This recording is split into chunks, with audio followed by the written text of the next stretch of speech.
Assalamualaikum warahmatullahi wabarakatuh. Waalaikumsalam warahmatullahi wabarakatuh. Alhamdulillahirabbil alamin. Bersyukur sekali kita kepada Allah Subhanahu wa taala bahwa Allah gerakkan hati kita, mampukan kita, dorongkan kita untuk mau duduk bersama-sama belajar mengenai agama Allah Subhanahu wa taala. Dan inilah hal-hal yang perlu kita pikirkan senantiasa. Nah, berkenaan dengan berpikir, kita akan melanjutkan pembahasan mengenai berpikir, keutamaan berpikir, yang kali ini kita akan membahas sebagian di antara faedah-faedah, manfaat-manfaat, kenapa berpikir itu penting, kenapa berpikir itu perlu. Tidak berlama-lama, kita langsungkan pembahasan kita. Bismillah, alhamdulillah, assalatu wassalamu ala rasulillah wa ala alihi wa ashabihi wa mawalah mabad. Kita lanjutkan pembahasan kita di kitab A'malul Qulub. Kita masuk di bab min fawaidi tafakkur, di antara faedah-faedah tafakkur. Qala musannif hafizahullah ta'ala, laqad tanabaha salafu hadhil ummah illa fawaidi tafakkur al-'azimah wa samaratihil jalilah wa khasu anfusahum wa ikhwanahum ala tafakkur wa atuhu amalan jalilan min ahamil a'mali wa afdaliha. Kata beliau, para salafus sholeh, para salaful ummah ini mereka mengingatkan tentang faedah tafakur yang agung dan buah-buahnya yang tinggi, dan mereka mendorong diri mereka sendiri juga saudara-saudara mereka untuk bertafakur dan memasukkan tafakur ini sebagai amal yang mulia. Di antara amal-amal yang penting dan utama, qala Ibnu Abbas radhiyallahu anhu, di antaranya adalah apa yang sampaikan oleh Ibnu Abbas radhiyallahu anhuma, kata beliau, tafakkur sa'atan khairun min qiyamil lailah. Berpikir sesaat itu lebih baik daripada qiyamul lail. Ini kata Ibnu Abbas. Wa misluhu an Abi Darda radhiyallahu anhu wa an Al-Hasan Al-Basri rahimahullah. Hal senada juga disampaikan oleh Abu Darda juga Al-Hasan Al-Basri. Nah, mungkin kita perlu sedikit jelaskan tentang tafakur yang dimaksud agar tidak disalahpahami bahwa ternyata berpikir sejenak itu lebih baik dari sholat malam. Jangan dibayangkan kemudian sambil udut gitu, terus ngelamun gitu. Lebih baik dari sholat malam. Jadi harus selalu kembali kepada definisi tafakur yang sudah dijelaskan oleh musannif, bahwa tafakur ini ada yang objek yang ditafakuri, kemudian ada caranya, kemudian ada buahnya. Kalau ketiga-tiganya itu dilakukan, itu bisa dilewati, maka itu tafakur yang dimaksud oleh Ibnu Abbas radhiyallahu anhuma. Wa qala Ibnu Abbas radhiyallahu anhuma, masih kata beliau, raq'atani muqtasadatani fi tafakkur khairun min qiyamil lailah wa qalbu sahin. Sholat 2 rakaat yang disadari dan dia bertafakur, dia memikirkan apa yang dia baca, direnungkan, itu lebih baik daripada sholat malam tetapi hatinya itu lalai. Di sholatnya itu dengan sadar, tahu, paham apa yang dibaca. Ya. Dan ketika membaca surat baik Al-Fatihah maupun setelah Al-Fatihah itu memang dia menyadari ayat yang dibaca dan memahami maknanya. Kemudian dari Muhammad bin Ka'ab Al-Quradi rahimahullah, kata beliau, la an aqra'a fi lailati hatta asbaha bi idza zulzilati wa al-qari'ah la azidu alaihima wa ataraddatu fihima wa atafakkaru ahabbu ilayya min an ahudza al-Qur'ana lailati au ansarahu nasron. Kata Muhammad bin Ka'ab Al-Quradi rahimahullah, kata beliau, kalaulah aku itu membaca di sholat malamku sampai subuh itu hanya membaca idza zulzilah dan al-qari'ah, aku tidak menambah surat yang lain selain cuma 2 surat itu saja, aku mengulang-ulang surat itu dan aku memikirkan mananya, bertafakur, mentafakuri surat itu, maka kata beliau, ahabbu ilayya, itu lebih aku cintai, lebih aku sukai, min an uhadza itu takallama bi kalami ghairi makulin, ngomong tapi tidak dipikirkan, seperti orang mengigau gitu, dibandingkan an ahudal Qur'ana lailati, aku mengigaukan Al-Qur'an semalam, pada malam itu, semalaman gitu. Padahal ini orang sekarang macam membaca ya. Padahal membaca. Membaca tapi dia tidak tahu apa yang dibaca. Betul. Itu namanya ahuda, biasanya disepadankan ketika seperti orang yang membaca syair dan tidak paham ya maknanya itu. Ahuda. Au ansarahu nasron, atau membaca bermacam-macam surat. Banyak yang dibaca tetapi tidak ada penghayatan. Maka kata beliau, aku membaca 2 surat pendek itu, Idza Zulzilah sama Al-Qari'ah, kemudian diulang-ulang sampai subuh, itu katanya itu lebih beliau cintai, lebih beliau sukai. Dan wahadihi ba'dun min samarati fawaid al-tafakkur. Ini berikut ini dipaparkan oleh penulis bagian dari buah-buah tafakur. Jadi tafakur yang benar, dilakukan dengan benar, mestinya itu ada pengaruhnya dan ada buahnya. Jadi bukan sekedar aktivitas kemudian seperti orang melamun dan tidak menghasilkan dampak apapun. Tapi artinya jika orang itu sepertinya berpikir tapi kok semakin malas dari amal, ya, berarti dia bukan tafakur. Nah, di antaranya nanti ada indikasi itu. Wah, Masya Allah. Yang pertama apa buahnya, yaitu al-ijtihadu fil amal, bersungguh-sungguh dalam beramal. Jadi tafakur yang benar itu nanti akan membuahkan amal yang sungguh-sungguh. Yaqulu Ibnul Qayyim rahimahullah, Ibnul Qayyim beliau mengatakan wa hadzal fikru yusmiru li sahibihi al-mahabbah wal ma'rifah. Tafakur itu membuahkan mahabbah dan ma'rifah bagi orang yang melakukannya. Itu di antara indikasi tafakur yang baik, yang benar, yaitu muncul nanti mahabbah dan ma'rifah. Fa idza faqara fil akhirah wa syarfiha wa dawamiha wa fid dunya wa khasatiha wa fanaiha asmara lahu dzalika rubbah fil akhirah. Kalau kemudian dia memikirkan tentang akhirat, yang akhirat itu punya keutamaan, kemudian dia akhirat itu kekal, dan dia juga misalnya memikirkan dunia, bagaimana hinanya dunia dan fananya dunia, maka itu akan membuahkan baginya rasa cinta terhadap akhirat. Wa zuhda fid dunya, kemudian dia zuhud dalam urusan dunia. Zuhud itu apa? Dijelaskan, ada salah satu penjelasan, zahida fid dunya, yang dimaksud dengan zuhud terhadap dunia adalah taroka halalaha mukhafatan hisabahu, taroka haramaha mukhafatan iqabahu. Jadi meninggalkan yang halal karena takut dihisab, karena takut hisabnya.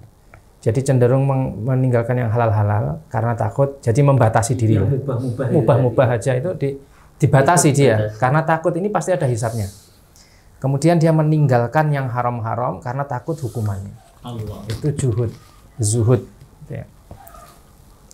Jadi kemudian dengan mentafakuri keutamaan akhirat dan dia mengetahui hakikat dunia, maka kemudian menumbuhkan zuhud terhadap dunia itu. Berarti kalau ada makhluk, walaupun dia profesor, mengatakan, loh, LGBT transgender itu tetap bisa mulia, yang penting takwanya. Wah, ada ya gitu ya? Ya, ada makhluk yang begitu ya. Berarti itu nggak tafakur dia. Iya, artinya dengan dari sini saja kriteria meninggalkan yang mubah karena takut nggak masuk, wong yang haram diterjang. Apalagi kalau sampai pada kesimpulan itu, berarti walaupun sudah profesor, makhluk ini sesungguhnya bodoh, lebih buruk daripada binatang. Wong binatang itu tahu membedakan ya. Iya. Ini agak menyimpang jauh. Ini penting ini karena untuk agar kita ini benar-benar bertafakur. Dan mendapatkan tadi ya buahnya.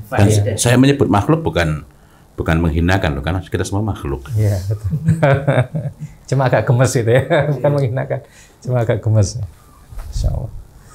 Karena orang yang melakukan perbuatan terhina itu nggak perlu dihina, sudah hina itu ya. Kata beliau, wakulama faqara fi qasril amal wa dayyikil waqti awrasahu dalikal jadda wal ijtihada. Kalau setiap kali seorang itu memikirkan tentang dia pendek angan-angannya, kemudian betapa sempit waktu ini, maka itu akan meninggalkan jejak dalam sanubarinya dan memunculkan usaha yang sungguh-sungguh. Wa badlal was'i fi ightinamil waktu, dan kemudian bagaimana dia itu bisa meraih sebanyak-banyak dari waktu yang ada ini. Dari meraih manfaat yang sebanyak-banyaknya dari waktu yang ada itu. Wa qala Ibnu Abbas radhiyallahu anhuma, at-tafakkur fil khairi yad'u ilal amali bihi. Kata Ibnu Abbas, kata beliau, tafakur dalam kebaikan itu akan menuntun kepada amal terhadap kebaikan itu, amal dengan kebaikan itu. Wa nadmu ala syarri yad'u ila tarkihi. Kemudian rasa sesal terhadap sebuah perilaku jahat atau keburukan itu akan menuntun untuk meninggalkannya. Tafakur pada kebaikan akan menuntun untuk beramal dengan kebaikan itu. Kemudian rasa sesal dari perbuatan buruk itu akan menuntun untuk menjauhinya, meninggalkannya. Jadi tafakur itu buah-buahnya adalah amal yang seperti ini. Wa qala Qatadah rahimahullah, man tafakkara fi khalqi nafsih arafa annahu innama khuliqa wa layyinat mufasaluhu lil ibadah. Siapa yang memikirkan, siapa yang bertafakur, memikirkan penciptaan dirinya, kemudian dia akan mengetahui bahwa dia itu semata-mata diciptakan. Maka dengan itu menjadi lembutlah, menjadi lunaklah sendi-sendi yang ada pada dirinya itu untuk beribadah kepada Allah Subhanahu wa taala. Jadi kalau disebutkan ketika disebutkan nama Allah maka bergetar gitu ya. Orang itu bergetar, maka ketika dia bertafakur maka ini menjadi rileks, menjadi kemudian lebih mudah untuk beribadah pada Allah Subhanahu wa taala. Dia menggunakan ungkapan itu. Sendi-sendinya itu menjadi lebih ringan untuk digunakan beribadah pada Allah Subhanahu wa taala. Wa qala Wahab rahimahullah, ma talat fikratu imri'in qad illa fahima wa ma fahima imra'u qad illa alima wa ma alima imra'u qad illa amila. Siapa yang dia itu sungguh-sungguh berpikir, panjang berpikirnya, maka seseorang itu yang dia panjang berpikir, maksudnya dia sungguh-sungguh berpikir, maka tidaklah itu dia lakukan kecuali dia akan paham. Dengan melakukan aktivasi berpikir, dia optimal berpikir, maka dia akan paham. Dan tidaklah dia paham, seseorang itu paham kecuali dia akan mengetahui, dia akan berilmu. Dan tidaklah seseorang itu berilmu kecuali dia akan beramal. Jadi rentetannya paham, berilmu, dan beramal. Itu menurut Wahab rahimahullah. Bersungguh-sungguh berpikir ya, bukan aktivasi otak tadi ya. Ya. Artinya di sini ada hal penting juga, karena dalam beberapa majelis itu orang mengingatkan, tapi yang dimaksud sesungguhnya bukanlah panjang berpikir. Ini kan panjang berpikir itu baik. Dalam beberapa majelis orang mengingatkan, dan memang itu tercela dalam agama, berpanjang angan-angan. Tetapi penjelasan mengenai berpanjang angan-angan itu, jadi Bapak Ibu kita tuh jangan suka mikir. Berarti sebenarnya itu hal yang berbeda antara berpanjang angan-angan dengan orang yang berpanjang-panjang dalam berpikir. Artinya berpanjang-panjang dalam berpikir berarti dia cermat, memeriksa apakah ini dibenarkan, apakah ini tepat sesuai dengan agama. Nah, ini hal-hal yang saya kira perlu kita beri garis bawah ya. Iya. Termasuk misalnya penjelasan ketika kita bahas di beberapa pertemuan yang lalu, bagaimana kemudian para ulama itu memikirkan tentang nutfah, kejadian. Itu kan rentetannya panjang. Bahkan Imam Ghazali menjelaskan, dikutip itu sampai berapa halaman waktu itu kan. Detail sekali. Mulai dari tetes mani, kemudian bagaimana kok dari tetes mani itu bisa muncul sedemikian rupa, itu dibahas detail. Nanti sampai ke tulangnya itu ada ujung tulang yang cekung, ada ujung tulang yang ada sambungannya. Jadi dikaitkan dengan pengetahuan beliau tentang anatomi seperti itu kan pemikiran yang panjang. Tapi memang buahnya adalah akhirnya mengagungkan Allah, bahwa luar biasa ini Allah itu menciptakan sedemikian rupa. Jadi memunculkan takzim akhirnya. Nah, mungkin itu ya, berpikir yang panjang itu maksudnya, karena tidak mungkin memikirkan itu hanya sekilas, itu kan sulit untuk bisa mencapai pemahaman seperti itu, pasti butuh usaha. Artinya walaupun kalau sekilas kan berarti cuma singkat. Artinya walaupun dia itu sejam, 2 jam, 3 hari, berhari-hari, tetapi jika dia tidak jelas perbicaranya, hanya mereka-reka, tanpa ada hujah, tanpa ada ilmu, maka dia ini jatuhnya bukan pada berpikir panjang, melainkan berpanjang angan-angan. boleh jadi seseorang itu berpanjang angan-angan. Nah, kalau misalnya sampai memutuskan sampai operasi transgender gitu kan, berarti angan-angannya panjang sekali. Kan nggak mungkin hanya dalam 1 jam 2 jam. Tetapi mereka ini adalah orang-orang yang sungguh tidak berpikir. Artinya ketika landasan berpikirnya itu tidak menggunakan yang benar, itu berarti sebenarnya bukan berpikir, tapi panjang angan-angan. Itu kalau ada landasannya. Ya. Soalnya tidak jarang orang merasa berpikir, tapi sesungguhnya dasar yang salah aja nggak ada, apalagi dasar yang benar ya. Cuma mengikuti hawa nafsu, angan-angan, hawa nafsu dan syaitan. Kemudian di antara buah tafakur yang beliau sebutkan di sini adalah al-khaufu minallah. Adanya rasa takut kepada Allah, wa istish'aru adhamatihi, dan merasakan keagungan Allah. Memunculkan rasa takut dan merasakan keagungan Allah Subhanahu wa taala. Qala Basar bin Haris rahimahullah, lau tafakkara an-nasu fi adhamatillahi lama asullaha. Kalau seorang itu dia memikirkan keagungan Allah, maka sungguh dia tidak akan bermaksiat kepada Allah. Jadi, seorang yang memikirkan, yang bertafakur tentang keagungan Allah, sungguh dia tidak akan bermaksiat kepada Allah Subhanahu wa taala. Wa qala Al-Hatim Al-Asam rahimahullah, minadz-dzikri yazidul hubbu wa minat-tafakkur yazidul khaufu. Berangkat dari zikir maka bertambahlah rasa cinta. Dan dari tafakur maka bertambahlah rasa takut.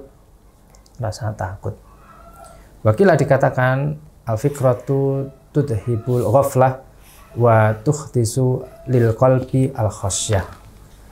Fikrah atau tafakur itu akan melenyapkan ghaflah, yaitu kelalaian, rasa lalai, dan kemudian menerbitkan khasyah di dalam hati, memunculkan khasyah dalam hati. Dan khasyah itu sebenarnya sama, khauf dengan khauf, tapi dia itu muncul dari makrifah. Dengan mengetahui keagungan Allah, mengetahui bahwa Allah itu syadidul iqab, akhirnya muncul juga rasa takutnya. Tapi rasa takut itu muncul karena makrifat, mengetahui ilmu. Karena ilmu ya, wa innama yakhsyallaha min ibadihil ulama. Iya. Artinya ini menarik, ini standar tafakur yang benar. Tafakur itu harus menjadikan orang yang mengaku bertafakur itu menjadi takut kepada Allah, menjadi mendekat kepada Allah. Ya. Kalau itu tidak seperti itu berarti tidak pantas disebut berzikir. Atau dengan kata lain, kok orang buka-buka ayat, merasa merenungi, tetapi semakin dia merasa merenungi ayat kok semakin bertambah maksiatnya, berarti yang dia lakukan itu bukanlah tafakur, dan berarti yang dia lakukan itu bukanlah sedang memahami Al-Quran, melainkan ayatnya diambil tapi maknanya dari tempat lain. Dan bedanya khauf dengan khosyah itu di antara buahnya, kalau khauf yang biasa, orang kalau takut pada sesuatu dia akan lari. Tapi khosyah yang rasa takut karena ada ta'zim, ada makrifat itu, dia akan mendekat. Itu bedanya. Kemudian di antara buah tafakur yang lain adalah mahabbatul abdi li rabbih. Muncul rasa cinta pada diri hamba itu kepada Rabbnya. Inna mahabbatal abdi lillahi tahsulu minat tafakkuri fin ni'ami li'anna nafsa majbulatun ala mahabbati man ahsana ilaiha. Wa idza ta'ammalal insanu ni'amallahi al-qasirah alaihi aw salahu dalika ila mahabbatihi wa ridha anhu. Sesungguhnya rasa cinta seorang hamba kepada Allah itu muncul, hadir dari tafakur dia terhadap nikmat-nikmat Allah. Kenapa demikian? Karena jiwa itu yang dia akan mendapatkan rasa cinta yang besar itu kepada yang memberi kebaikan atau yang berbuat baik padanya. Kecenderungan jiwa itu dia akan cenderung memunculkan rasa cinta, memberikan rasa cinta kepada orang atau siapa saja yang berbuat baik padanya. Dan jika seseorang itu dia memperhatikan dengan sungguh-sungguh nikmat-nikmat Allah yang banyak padanya, maka itu akan membuat dia sampai pada mahabbah kepada Allah Subhanahu wa taala dan ridho kepada setiap ketetapan Allah Subhanahu wa taala. Ya, ini paparan logis ya beliau. Kalau dikatakan bahwa setiap kali ada kebaikan yang kita terima dari seseorang, maka ada kecondongan diri kita itu untuk kemudian muncul rasa minimal kita berterima kasih pada orang itu. Tapi kalau kebaikannya luar biasa, biasanya kemudian akan muncul rasa cinta. Kalau kepada manusia saja seperti itu, apalagi kepada Rabbul Alamin yang sudah memberikan nikmat yang tidak terbatas pada kita ini. Maka ketika kita memikirkan nikmat-nikmat Allah, maka kata beliau itu akan mendorong munculnya mahabbah kepada Allah Subhanahu wa Ta'ala. Dan poin berikutnya, di antara buah tafakur adalah ziyadatul iman, bertambahnya iman. Inna tafakkura fi ayatillahi wa khalqihi fil kauni wa fil afaq wa fil anfus min wasail ziyadatil iman. Jadi memikirkan ayat-ayat Allah, tanda-tanda Allah yang terhampar di alam ini, memikirkan makhluknya di alam ini yang ada di ufuk maupun di dalam diri kita sendiri, itu menjadi media, menjadi sarana-sarana untuk bertambahnya iman. Li'annahu bihadza tafakkur yatarasakha fi qalbihi ma'ani qudratillah. Maka karena apa? Dengan tafakur itu maka akan menjadi rasih, menjadi kuat di dalam hati kita itu makna-makna tentang kebesaran kekuasaan Allah Subhanahu wa Ta'ala. Wa quwwatuhu, dan kekuatan Allah, wa adamatuhu, keagungan Allah, wa tadbiruhu, dan bagaimana Allah itu mengatur semuanya ini, wa qayyumiyatuhu, dan bagaimana Allah itu lurus, tegak mengatur semua ini, wa khayatuhu, wa rahmatuhu, dan begitu juga dengan kasih sayang Allah Subhanahu wa Ta'ala. Jadi itu diantara buah tafakur. Kemudian kata Khalifah Al-Abadi rahimahullah, kata beliau, "Lau anna Allah tabaraka wa ta'ala lam yu'bad illa an ru'yati ma abadahu ahadun, walakinal mu'minuna tafakkaru fi maji'i hadzal lail idza jaa famala'a kulla syai'in wa adzama wa ghatta kulla syai'in wa fi maji'i sultanun nahar idza jaa famaha sultanu alail wa fi sahabi al-muskharin wal musakhari baina sama'i wal ard wa fi nujum wa fi sita wa sayf fa wallahi ma zala mu'minuna yatafakkaruna fi ma khalaqa rabbuhum tabaraka wa ta'ala hatta aiqanat qulubuhum bi rabbihim. Kalau seorang itu memikirkan apa yang Allah ciptakan, seorang beriman itu memikirkan datangnya malam, kemudian bagaimana malam itu kemudian menutup segala sesuatu, kemudian dia pikirkan ketika siang itu datang, bagaimana siang itu kemudian melenyapkan kegelapan atau sultanul lail, yaitu kekuasaannya malam, kebesarannya malam yang tadinya tertutup, kemudian dalam siang dia terbuka. Bagaimana juga melihat mendung-mendung yang itu tergantung di antara langit dan bumi, dan bintang-bintang, juga musim dingin, musim panas. Maka demi Allah, kata beliau, seorang mukmin itu yang senantiasa bertafakur seperti itu, dia akan bisa semakin yakin hatinya terhadap Rabb-nya. Dia akan semakin yakin hatinya terhadap Rabb-nya. Dan ini ada syair, kita lewat ini karena agak sulit ya, saya kesulitan menerjemahkan syair ini. Tapi intinya secara ringkas ini mendukung apa yang beliau katakan di atas. Jadi siapa yang bertafakur terhadap kebesaran Allah, makhluk yang diciptakan Allah, maka itu akan membuat dia semakin yakin kepada Rabbul Alamin. Satu lagi di poin terakhir untuk pertemuan kali ini, di antara buah tafakur adalah ma'rifatu hali nafsi wa muhawalati islahiha. Di antara buah tafakur adalah dia bisa memahami, mengetahui keadaan jiwanya dan bagaimana upaya untuk memperbaikinya.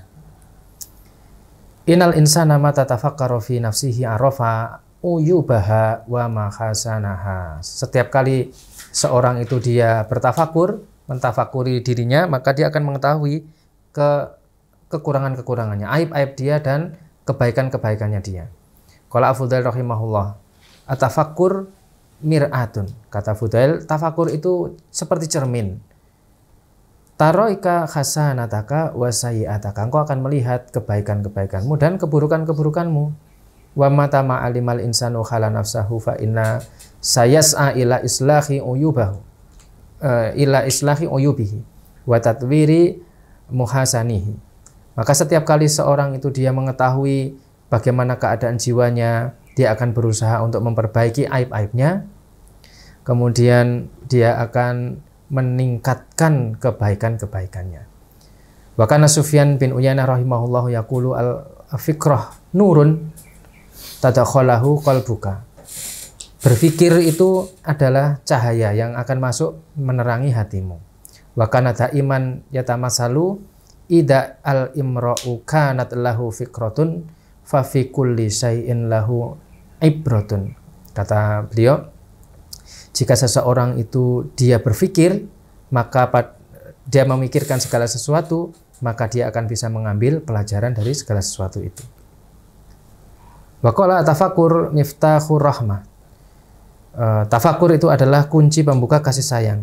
Ala taro anahu yatafakkara fayatubu. Tidakkah engkau itu melihat bahwasannya siapa yang bertafakur, maka dia akan bertobat. Jadi orang yang dia memikirkan, merenungkan keadaan dirinya, melihat aib-aibnya, maka dia akan cenderung untuk kemudian bertobat pada Allah Subhanahu wa taala. Kama ana samaratal khassah li tafakur hiya al ilmu. Sebagaimana bahwasanya buah yang khusus yang dihasilkan dari proses tafakur adalah ilmu. Wa idza khasala ilmu fi qalbi taghayyara hala qalbi ila khasyah. Ketika kemudian ilmu itu ada dalam hati, maka itu akan mengubah keadaan hati itu menjadi apa? Khasyah, pada muncul rasa takut pada Allah Subhanahu wa taala.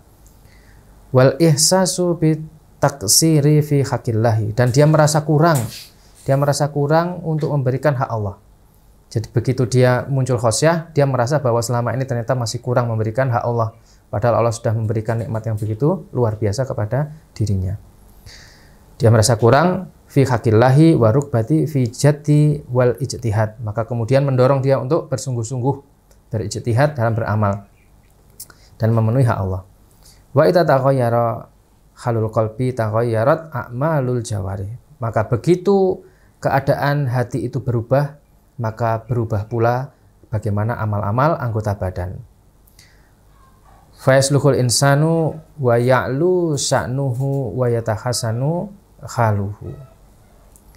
Kemudian orang itu menjadi memperbaiki dirinya, kemudian meningkatkan eksistensinya, meninggikan kemuliaan dirinya, dan dia memperbaiki keadaannya. An Mughis bin Sumayyin rahimahullahu qala kana rajulun mimman kana qablakum ya'malu bil ma'asi fa bainama huwa data yaumin yasirin ittafakkara fi ma salafa minhu faqala Allahumma ghufranaka fa adrakahu al maut ala tilkal hal fa ghafara lahu. Kata Mughis bin Sumayyin rahimahullah, kata beliau, dulu ada orang yang hidup sebelum kalian, dia melakukan banyak maksiat. Kemudian pada suatu hari dia bertafakur terhadap apa yang sudah dia lakukan sebelumnya. Jadi memikirkan perilaku-perilaku, perbuatan-perbuatan yang telah lalu. Faqala, maka kemudian dia berkata, Allahumma ghufranak, ya Allah ampunanmu ya Allah. Fa adrakahul maut, kemudian maut menjangkau dia, maksudnya tibalah maut menjemput dia ala tilka hal, dalam keadaan seperti itu. Maut menjemput dia dalam keadaan dia sudah memohon ampun pada Allah Subhanahu wa taala, fa ghafara lahu, maka Allah pun mengampuni dia. Nah, itu mungkin di antara beberapa buah tafakur yang bisa kita baca pada pertemuan ini, dan ini menegaskan bahwa tafakur itu beda dengan angan-angan, karena tafakur itu ada buahnya, dan di antara buahnya adalah takut pada Allah, mengagungkan Allah, bertambah iman dan bertambah amal soleh. Wallahu a'lam bishawab. Masya Allah, Masya Allah, Masya Allah, Alhamdulillah. Ini tadi baru sebagian dari sebagian buahnya tafakur, dari sebagian faedahnya tafakur. Kaidah-kaidahnya mengenai berpikir sudah kita bahas, silakan diingat, silakan disimak kembali pada pembahasan sebelumnya, dan insya Allah kita masih akan berjumpa lagi melanjutkan perbincangan kita mengenai tafakur ini.